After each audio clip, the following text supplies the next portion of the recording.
Good afternoon, ladies and gentlemen. It is my pleasure to introduce three college leaders who have jumped into esports and have got their own esports studios built out. So I would like to introduce Yasir from Nottingham College.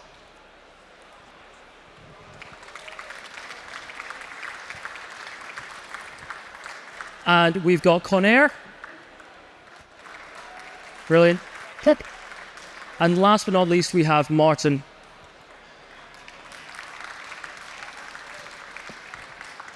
So to start off briefly, if you could do a quick introduction to how you started on the esports journey, your respective colleges and that kind of thing. So Yasir, starting with yourself. Hi, it's working. I'm Yasir Rafi. I'm Head of IT Service Delivery at Nottingham College. My start of the esports journey was about last year. Is that okay? Yep. Last year, I was sitting in the audience wondering what esports was, because I had given the initial idea to my senior management to say, let's build esports. And they said, go and do it. And then it dawned on me, I don't know what it was.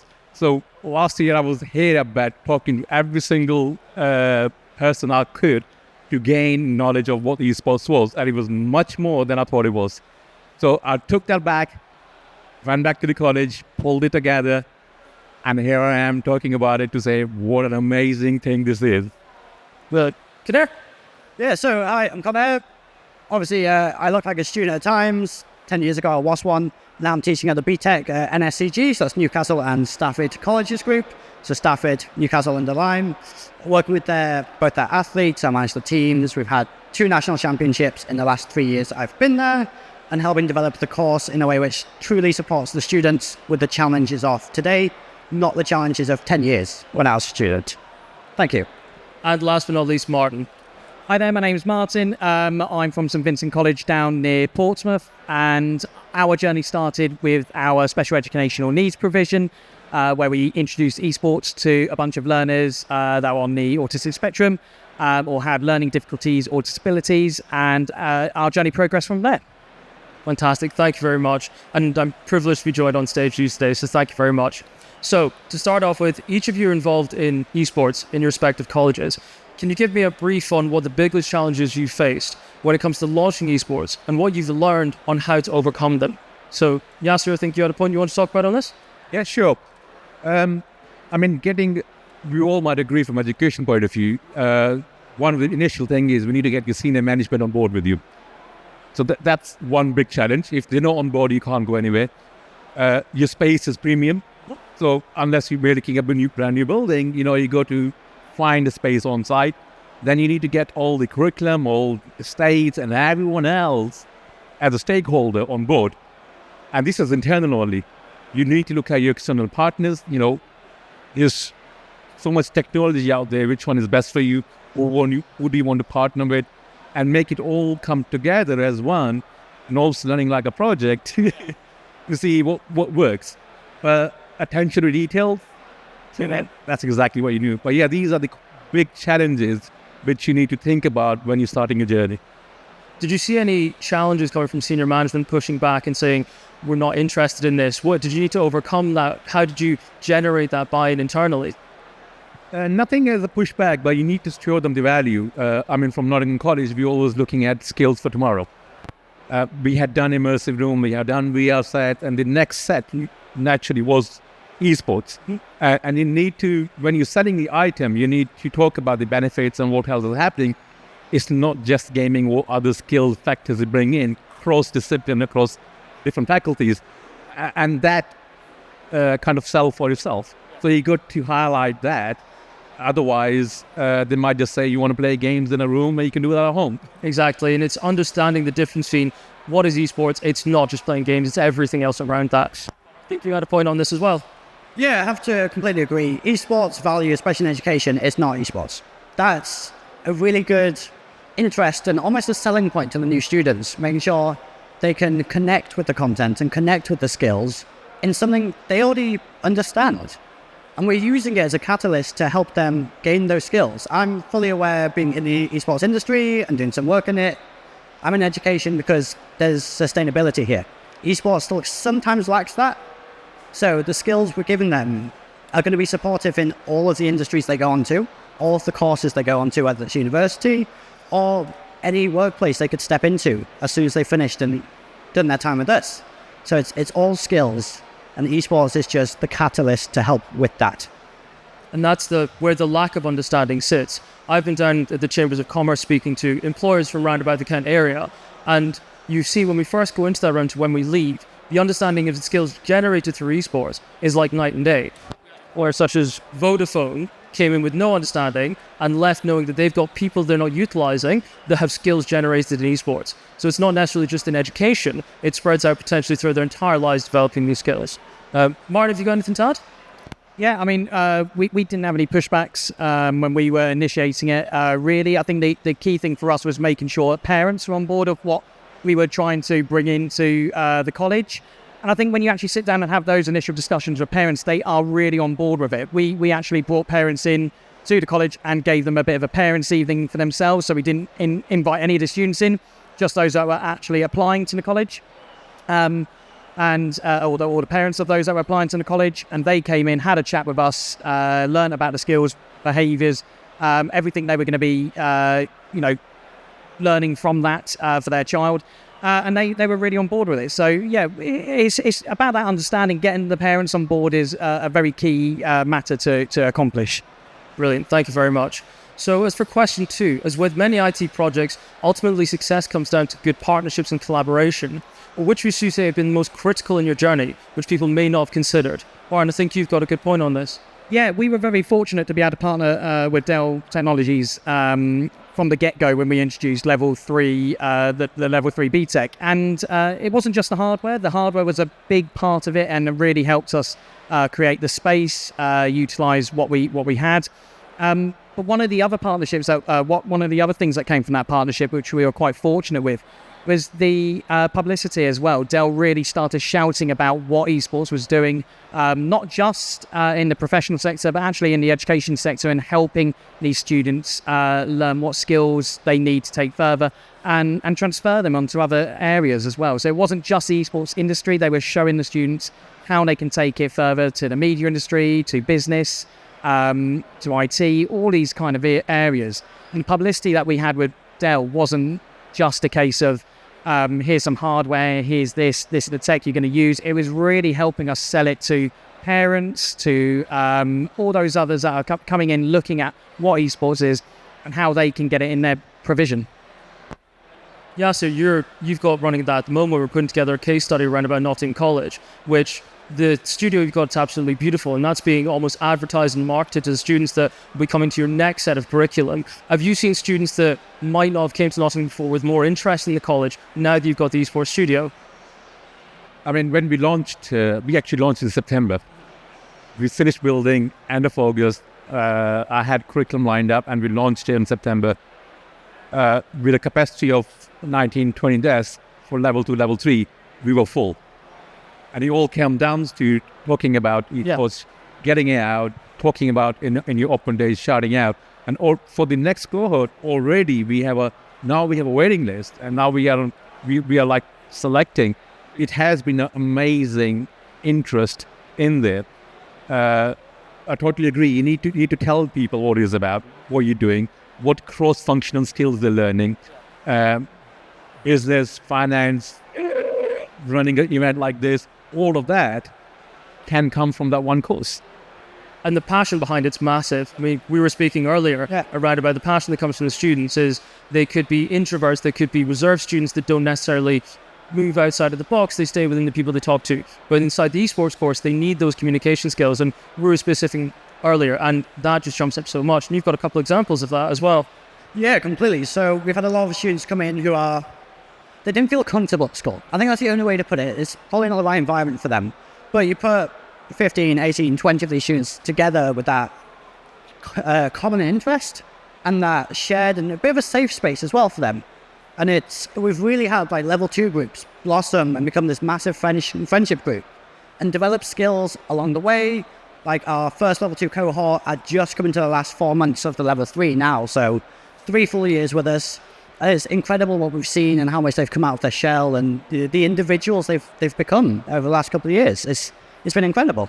Brilliant. So for question 3, so technology is obviously a massive factor in all of this, but it moves outside of just buying the desktops and the peripherals. The furniture that comes with that is really important as well. So what's a crucial part for building that esports environment, and what's the main things to be considered? I know that we've spoken about this before, Yasir.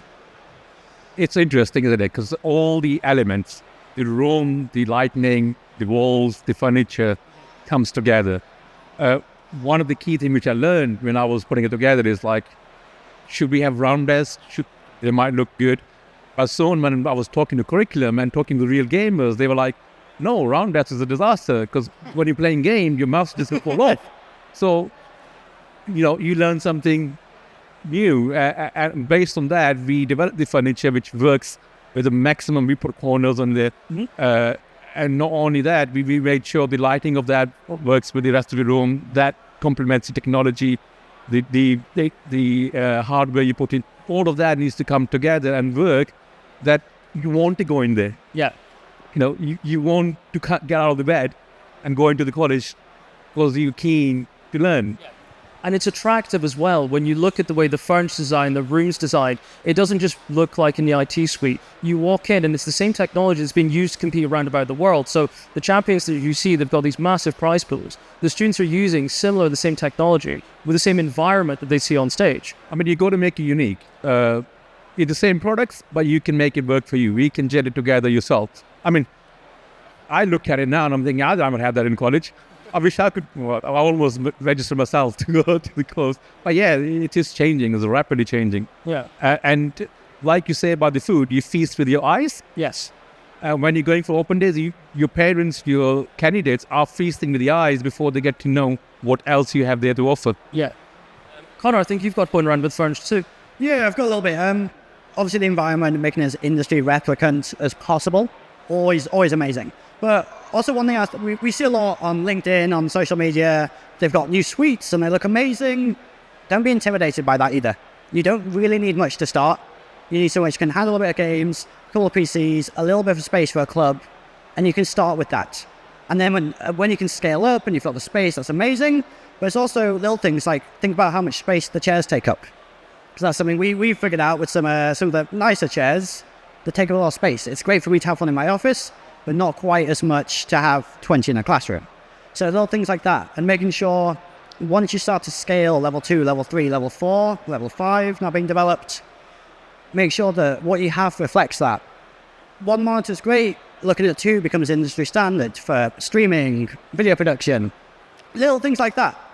But you can just add to it and add to it and add to it as you get more take up, more numbers. Don't start massive. There's no way you can go upstairs and be like, hey, look, we need a 7-figure number for this room. But hey, can we have a little bit of some gaming PCs for some laptops? And just drip into it, ease into it, if it's something that you're still struggling with. And that's a really good point, that you don't need to start massive. I've been speaking to a couple multi-academy trusts today. They're going to start off with maybe 10, 15, 20 at the very most for that starting footprint to start to generate the energy, to start to generate the hype to bring students in. And these aren't necessarily in massive affluent areas. This could be from challenged backgrounds because it's bringing students back into education with things that interest them rather than things that might not. And we come across students on a regular basis that you assume might have been challenged in education, but then put them into an esports environment, teach them something they're passionate about, they know about, and they love already. They're not just playing games, they're learning the skills around it, the communication, the leadership. Sportsmanship is a massive one as well that's being taught. And Martin, we've spoken about that before as well. So teaching sportsmanship is a really, really important factor there. Yeah, absolutely. One of the things that we had to think about when we're creating that space is actually our students have a lot of SEN needs, special educational needs. And a lot of them don't quite understand how to lose properly. They're very good at winning when it comes to winning. They're jumping for joy. And so when it comes to losing, they don't know how to take that. And we had to foster in that. We kind of had to teach them how to lose gracefully, in a sense. But also in the space side of things, we also had to consider a lot of wheelchair users. And they take up a vast amount of space in there. And what we really wanted to do is, esports is so inclusive. It's not about disability. It's about the in-game ability. And we wanted to make sure that all of our students had that access to that room. So we were trying to make sure that the room wasn't just looking good, but it was actually a practical space as well. That's brilliant. And focusing on the students for a second, because that, to be honest, is why we're here. That's the big focus here, is providing the best in education here. Have you you seen any changes from students, how it's impacted them sort of professionally and academically within the colleges? So students that may have came in at one point and might have been quite reserved, you mentioned it earlier, have you seen increases in other areas of their studies, more focus, more drive, that kind of thing? Yeah, I'll jump in on this one. So we get, like every college, we get a wide range of students with a wide range of abilities. But we really see, and it's about the environmental difference is the main one. The college and the school environment for ourselves is a world apart. And especially when students are a little bit more maybe introverted or comfortable being on their own, gaming, this space very quickly begins to feel somewhere where they can be safe. And it's fostered by the staff, it's fostered by the environment, and it's fostered by everything around them. And it's just providing that and making sure that you've got a space for everyone. And this is just like part of the next generation. Everyone I teach play games. Everyone I work with on the esports department, we play games. And it's making sure that you can chat about that, you can be okay with that, and you can start to turn it into something really positive for everyone involved. Brilliant. And Yasir, we've got a quote from one of your students here from the Nottingham College website. So this is after they've implemented the Intro Studio and they've started off the course. And one of the students has very kindly put forward a quote. I wasn't sure what I wanted to do until I came across the esports course. Gaming has always been a safe space for me. Learning something that I'm interested in alongside other people who understand me is just what I'm looking for. I used to not want to get up for school, but at college, you're treated like an adult and excited to go to class each day. And you've seen that across your course, haven't you? It is. I mean, the personalities which are introvert, shy, you see them shining in this space. You know, you see how they're building the confidence because they have, like I said, a safe space to operate on. They're not being judged or they're not being anything. They are in a safe space, in an environment within the college which can look after it. And I mean, apart from the course, another thing which we did, we went out as a cohort to the rest of the institute and they said, hey, who else would like to come in and be part of the community? Believe me or not, 73% of the intake was the rest of the college. We have 10 sites, from the sites which are far out. And they all were interested. And we made a community within the college outside of the esports course. Yeah. And it's exactly that. It is a sport. So everyone that's involved, there is that shared passion. It's not like people will join when there's that lack of interest. If they're going for it, it's something they really, really love. I've never spoken to anyone that's properly involved in esports that doesn't have that passion behind it. And that passion isn't just from sort of teachers or from lecturers or from myself using technology. That passion is shared by the students. And that's why it's so important and sort of uplifting. And I think, Martin, you've probably got examples of that as well, where students might have almost evolved and leveled up within themselves when taking part in these courses. Yeah, absolutely. Students do come to us a lot of the time from a place where they haven't got on with school. They've come to us with low grades or low self-esteem, low attendance. And so already you're starting an uphill trek there, trying to bring them in. But actually, I think it's been mentioned before, these are students that are really passionate about video games. They're passionate about that one subject. And it's kind of creating that community feel already. It doesn't matter what they can or can't do physically, mentally, emotionally. They're coming into that room and they're all on the same course. They all belong to the same family.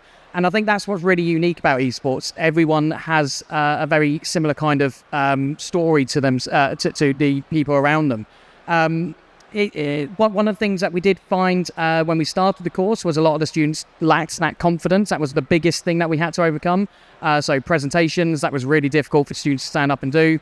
If you ask them to record their voice, record their face when they're doing stuff like shoutcasting, it was always a no-go. So we had to kind of build their confidence, and we've done that by getting guest speakers in, taking them on more trips. We're able to bring them to bet in past years as well.